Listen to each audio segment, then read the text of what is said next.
¿Cómo hacer cálculos en termoquímica? ¿Cuándo podemos calcular cantidades de calor? En distintas situaciones. Una situación puede ser una sustancia sola que se está calentando o enfriando, o bien estamos mezclando dos cosas que pueden ser de la misma sustancia o no, pero están a distintas temperaturas. Otra situación que se presenta es una única sustancia que cambia de estado, por ejemplo de sólido a líquido o de líquido a vapor. Y también se pueden calcular calores durante las reacciones químicas. Estos calores de reacción se llaman entalpías y los vamos a ver en otro video.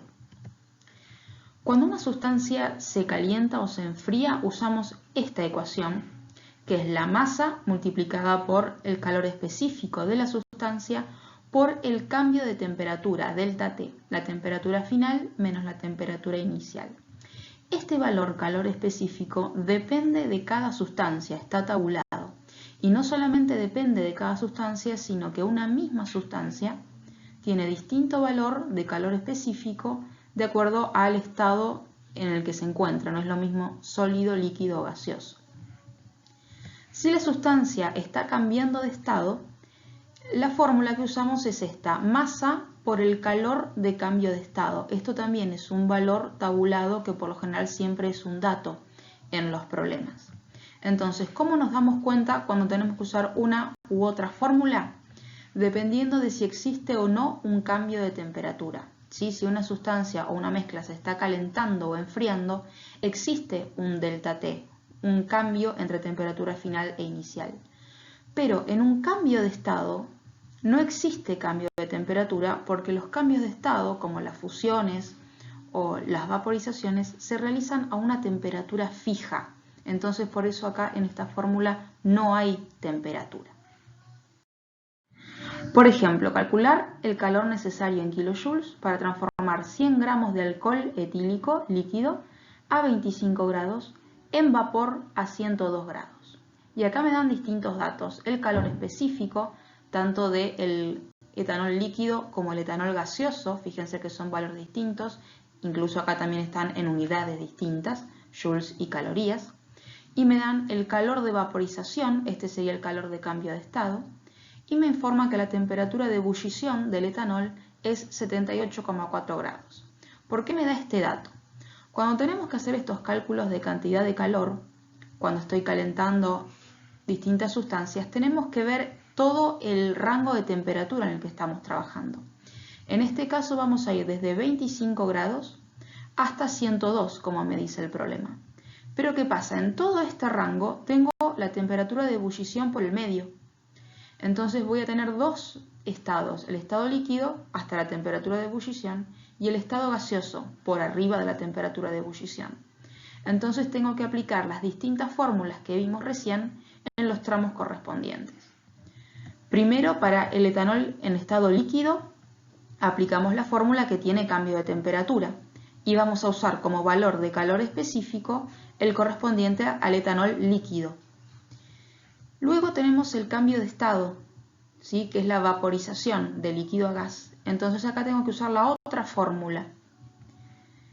En el último tramo, donde ya el etanol es gaseoso, vuelvo a aplicar la fórmula donde hay delta T, pero tengo que usar el otro valor de calor específico, el que corresponde al etanol como gas.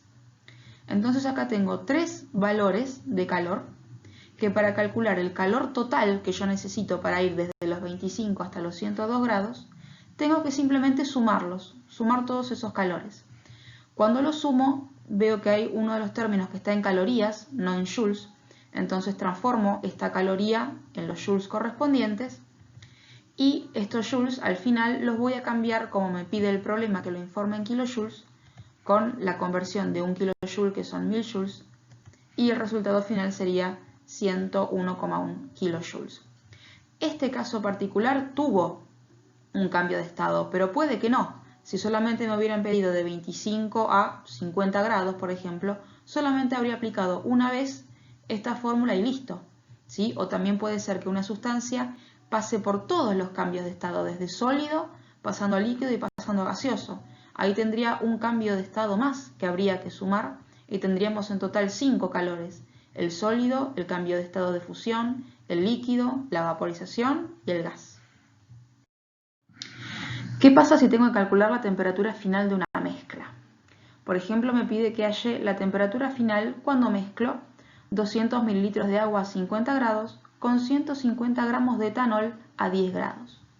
Me da el calor específico del etanol líquido, que es el mismo que vimos recién, y el calor específico del agua líquida, que tiene otro valor distinto.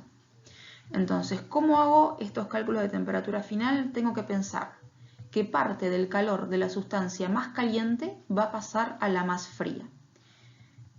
En fórmula esto se traduce que el calor que el agua despida, porque es lo más caliente, ese calor que despide el agua va a ganarlo el etanol, ¿sí? Entonces el calor de la sustancia más caliente lo pongo con un signo negativo, porque esto significa que el agua va a perder parte de su calor y el etanol va a ganar ese mismo calor.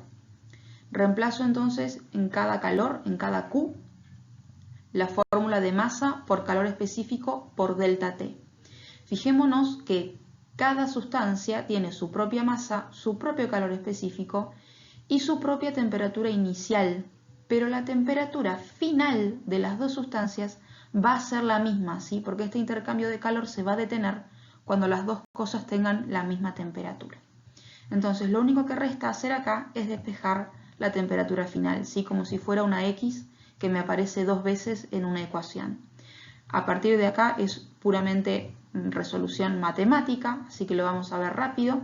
¿Sí? Vamos a hacer una distributiva en los dos miembros de la ecuación. Después juntamos los términos que tienen temperatura final de un solo lado. Acá, como me aparece dos veces, lo junto haciendo factor común. Y ahora sí, todo esto que me está molestando y está multiplicando lo paso dividiendo para el otro lado y ahora sí puedo reemplazar valores. ¿Sí? Pongan todas las unidades y van a ver que la única unidad que sobrevive acá es 1 grado centígrado que queda acá abajo. Entonces, como queda en la parte de abajo en el denominador, en el resultado final va a estar arriba. ¿Sí? Y observemos siempre que hagamos un cálculo de temperatura final, que esta temperatura final tiene que ser un valor entre el que estaba una sustancia y el que estaba la otra. ¿Sí? Acá teníamos 50 grados y 10, así que este valor es bastante razonable. Muchas gracias por mirar el video y podés sugerir temas para próximas clases.